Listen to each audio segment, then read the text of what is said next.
तर नमस्कार शेतकरी मित्रांनो, माझं नाव आदित्य सुभाष वंजारी आणि तुमचं सर्वांचं स्वागत आहे आपल्या आधुनिक खेतीबाडी या युट्यूब चॅनलवरती।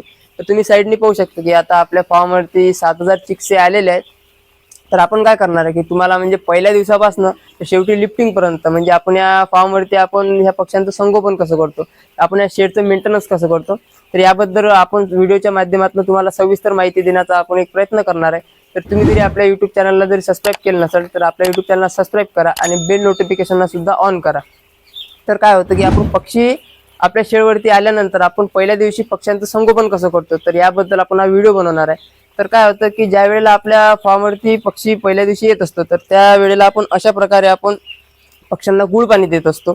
तर काय होतं की 1000 पक्ष्यांना, आता मी तुम्हाला 1000 पक्ष्यांचं सांगणार आहे। तर आपण 1000 पक्ष्यांना अर्धा किलो पासून तर आपण 1 किलो पर्यंत आपण गुळाचं हे प्रमाण देऊ शकतो। तर काय होतं, आता आपल्या फार्मवरती 7000 चिक्से आलेले आहेत। तर आपण 7000 पक्ष्यांना आपण 3.5 किलो आपण गुळ दिलाय। तर आपण मग ह्या गुळ का द्यावा पक्ष्यांना, म्हणजे पक्षी शेडवरती आल्यानंतर आपण पक्ष्यांना गुळ का देत असतो, तर मित्र ज्या वेळेला हॅचरीमध्ये अंड्यांचं रूपांतर हे ज्या वेळेला चिक्स मध्ये होत असतं तर त्यावेळेला काय होतं की म्हणजे पक्ष्यांमध्ये जो अंड्यामधला जो पिवळा पदार्थ राहतो ना, तर तो त्यांच्या पोटामध्ये काही प्रमाणात तो असा त्यांच्या पोटामध्ये राहतो। तर मग गुळ पाणी दिल्याने काय होतं की त्यांच्या पोटामधला जो पिवळा पदार्थ राहतो ना, तर तो पूर्ण म्हणजे त्यांच्या संडासच्या माध्यमातून तो पूर्ण तो पिवळा पदार्थ तो निघून जातो। तर हे म्हणजे त्या पक्ष्यांचं पोट साफ व्हावं यासाठी आपण गुळ पाणी देत असतो।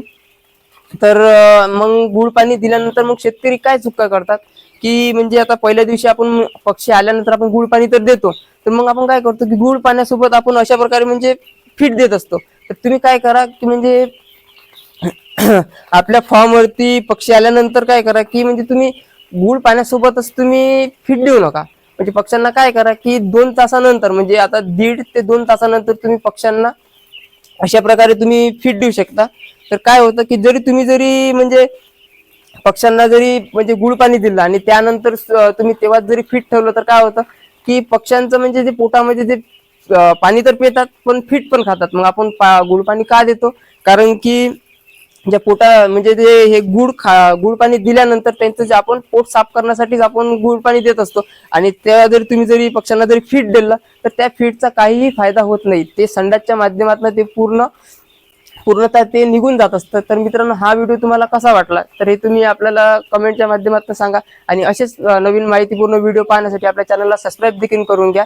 तर भेटूया मित्रांनो अशाच एका माहितीपूर्ण व्हिडिओमध्ये। टेक केअर, बाय बाय, चालते, धन्यवाद मित्रांनो।